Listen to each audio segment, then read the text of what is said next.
இயேசு உங்களை நேசிக்கிறார். பிரியமானவர்களே, எந்த நாளில் ஆண்டவர் நம்மளோடு பேசும்படியாய் வேதத்திலிருந்து ஒரு வசனத்தை கூட வாசித்து ஆண்டவர் நம்மளோடு இடைபடுகிற வேதத்தின் வசனத்தை நாம் கற்றுக்கொள்ள அதன் வழியே ஆண்டவர் நம்மளோடு பேசுகிற காரியத்தை பார்ப்போம். அது 1 தீமோத்தேயுவின் புஸ்தகம் 1வது அதிகாரம் 15வது வசனம் எப்படியாக சொல்லுகிறது: பாவிகளை ரட்சிக்க கிறிஸ்து இயேசு உலகத்தில் வந்தார் என்கிற வார்த்தை உண்மையும் எல்லா அங்கீகரிக்கமும் பாத்திரமானது.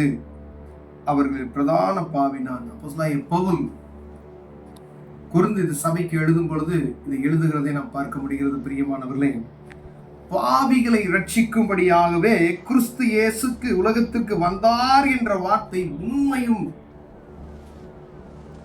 எல்லா அங்கீகரிக்கும் பாத்திரமானது. அவரு பவுலுடைய வாழ்க்கையை நம்ம வாசித்து பார்த்தோம்னா அவர் செய்த எல்லா காரியத்தையும் நம்ம தெரிஞ்சிருக்கோம். பவுல் கடந்து வந்த பாதையில் நான் ரோமனுக்கு ரோமன், யூதனுக்கு யூதன், கிரேக்கனுக்கு கிரேக், எல்லாம் அவர் உயர்ந்த ஒரு மனிதன். ஆனால் கிறிஸ்துவை அறிவதற்கு முன்பதாக அவர் துன்மார்க்கமாய் கர்த்தருடைய பிள்ளைகளை துன்பப்படுத்தினவராய் காணப்பட்டார். ஆனால் இயேசுவை அறிந்து கொண்ட அந்த நிமிடத்திலிருந்து அவர் கண் திறக்கப்பட்டதுமே அவர் என்ன செய்றார்? முழுமையாய் கிறிஸ்துவுக்காய் எல்லா லாபமான அனைத்துமே நஷ்டம் என்று கருதுகிறேன் என்று சொன்னார். அவர் செய்த ஊழியத்துல நான் இன்னும் ஓடி முடித்துட்டேன் அப்படின்னு சொல்றாரு பார்த்தீங்களா? அதுல நம்ம ஒரு சிறிய அளவு கூட நம்ம செஞ்சிருக்க மாட்டோம்னு நினைக்கிறேன். ஏன்னா அவர் எல்லா ஊழியத்தையும் அவர் பண்ணி இருக்கிறார். ஒருவேளை ஒரு இப்படியாக ஒரு படம் வரையப்பட்டிருந்திருக்கு. இங்க பாத்தீங்கன்னா இந்த ஸ்டிக்கர்ஸ்ல போட்டிருப்பாங்க பார்த்தீங்கன்னா, செல்போனு, ஃப்ளைட்டு, கப்பல், கேமராஸ், மைக்கு, இந்த மாதிரி இதெல்லாம் போட்டு பவுலுடைய போட்டோ அதில் போட்டிருப்பாங்க. இவைகள்லாம் இருந்திருந்தால் அப்படின்னு சொல்லி. ஒருவேளை அவர் இவைகள்லாம் இல்லாத காலத்துல அவர் நடந்தே எல்லா இடத்துக்கும் அவர் செல்லாத இடம் கிடையாது என்று சொல்லப்படுகிறது. சுவிசேஷத்தை கருத்தாய் போதித்திருக்கிறார். அதை லேட் பண்ணவே இல்லை. நீ புறப்பட்டு போ, எல்லா ஜனங்களையும் நீ சுவிசேஷத்தை அறிவின்னு சொல்லி ஆண்டவர் சொல்லிட்டார். இந்த பாவ மன்னிப்பின் நிச்சயத்தை நான் தான் தர முடியும் என்பதை நீ அறிந்து விட்டாய், நீ போ அப்படின்னு சொல்லி அவர் ரட்சிக்கப்பட்டார். அவர் ஆண்டவர் தொட்டார்.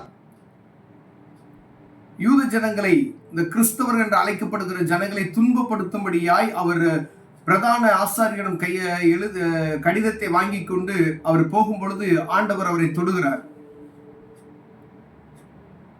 தொட்ட நிமிஷத்துல என்ன ஆயிருது? கண் பார்வை அவருக்கு போயிடுது. உடனே கைலாவை கொடுத்து அவரை கையில தூக்கி அவர்கள் கொண்டு போய், நீ போ, பேதுரு அவனுக்கு ஒரு ஆள் உனக்கு குணமாக்குவார் அப்படின்னு அவர் போய் ஜெபம் பண்ணாது. கண் பார்வை திறக்கப்படுகிறது. ஆண்டவர் சொல்றார், நீ துன்பப்படுத்துகிற இயேசு அப்படின்னு சொல்லி. அநேக என்கிட்ட தெய்வம் ஆண்டவர் நேரடியா பேசணும். அவர் நேரம் பேசினாதான் நான் இந்த காரியத்தை செய்வேன் அப்படின்னு சொல்லுவாங்க. இந்த சவுலா இருக்கிற இந்த மனிதன் பவுல் தான் சவுல். இந்த சவுலா இருக்கும் பொழுது அவர் ஆண்டவருடைய பிள்ளைகளை துன்பப்படுத்தி கொண்டே இருந்தார். ஆண்டவர் தொட்ட நிமிஷத்துல அவர் கேட்கிறார், நீ யார் அப்படின்னு சொல்லி. நீ துன்பப்படுத்துகிற இயேசு அப்படின்னு சொல்றார். உடனே அவர் கண் பார்வை போகுது. அந்த கண் பார்வை போய் புதியவைகளை அவர் பார்க்கிறார். ஏன் அப்படின்னா, இயேசு கிறிஸ்துவின் ரத்தம் சகல பாவங்களை நீக்கி சுத்திகிற பாவிகளை ரட்சிக்க கிறிஸ்து இயேசு உலகத்துக்கு வந்தார் என்கிற அந்த காரியம் எவ்வளவு உண்மையானது அப்படின்றத சொல்றாரு. நோவா பேழையில இருந்த ஜனங்கள் பூரா அழிக்கப்பட்டார்கள் என்பதை நாம் அறிந்திருக்கிறோம். அவர்கள் அழிந்து போனார்கள். எதற்காக அழிக்கப்பட்டார்கள்? பாவத்தின் நிமித்தமாய். மனிதனை படைத்தது எனக்கு வருத்தமா இருக்குன்னு சொல்லி கடவுள் என்ன செய்யறாரு? எல்லா ஜனங்களையும் அழிக்கிறார்.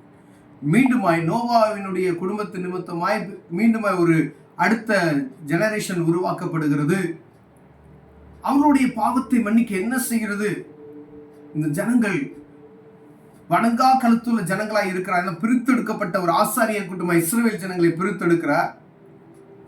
அவர்களுக்குள்ளேயும் ஆண்டவர் என்ன செய்றார்? அநேக காரியங்களை இவர்களை எப்படியாவது பரிசுத்த ஜனமாய் நான் மாற்ற வேண்டும் என்று அவர் எடுக்கிற பிரயாசங்கள் அதிகமா இருக்கிறது. யோசுவாட்ட சொல்றாரு, விட்டுரு, இந்த ஜனங்களை பூரா அழிச்சு போடுற, உன் நிமித்தம் ஒரு பரிசுத்த ஜனதை என்ன செய்றேன் நான் உருவாக்குறேன் அப்படின்னு சொல்லி. மோசே போறான், வேணாண்டவரே அப்படின்னு சொல்லி ஒவ்வொரு நிமிஷமும் தேவ சமூகத்திலும் முறையிட்டு இவர்களை அழித்து போடு. ஆனால் என்ன செய்வாங்க? அநேக காரியங்கள்ல இந்த ஜனங்கள் முறுமுறுத்து விடுவார்கள் அப்படின்னு சொல்லி சொல்றாங்க. பிரியமானவர்களே, பாவ மன்னிப்பின் நிச்சயத்தை நம்ம ஒவ்வொருவரும் பெற்றுக்கொள்ளணும். ஆண்டவருடைய எதிர்பார்ப்பு, கடவுளுடைய எதிர்பார்ப்பு ஆதாம் ஏவாள் காலத்துல இருந்து மனிதன் பாவத்தின் நிமித்தமாவே அடிக்கப்படுகிறான். ஒருவேளை இது பாவம் இல்லை, யார் கேட்பா, இதெல்லாம் செய்யக்கூடாது, அனுபவிக்க முடியாது அப்படின்னு சொல்றோம் பார்த்தீங்களா? அது ஒரு சில ஒரு வயதானவங்க சொல்லுவாங்க, ரொம்ப பாவம் பண்ண நரகத்துக்கு தான் போகும் அப்படின்னு விளையாட்டுக்கு சொல்லுவாங்க. அப்படி இல்லை, அவங்க சொல்றது 100% உண்மை. பாவத்தை மன்னிப்பதற்கே கிறிஸ்து இயேசு உலகத்திற்கு வந்தார். இதை நம்ம அறிந்து கொள்ளணும். ஒருவேளை நான் சாமியார்கிட்ட போய் பாவ மன்னிப்பு நிச்சயத்தை நான் பெற்றுக்கொள்ள நீங்க போய் உங்க பாவ அறிக்கை பண்ணினா அதெல்லாம் செல்லுபடியாது. அது ஆண்டவர் மன்னிக்கிறது கிடையாது. நீங்க அப்படி நினைச்சிட்டு இருக்கீங்க.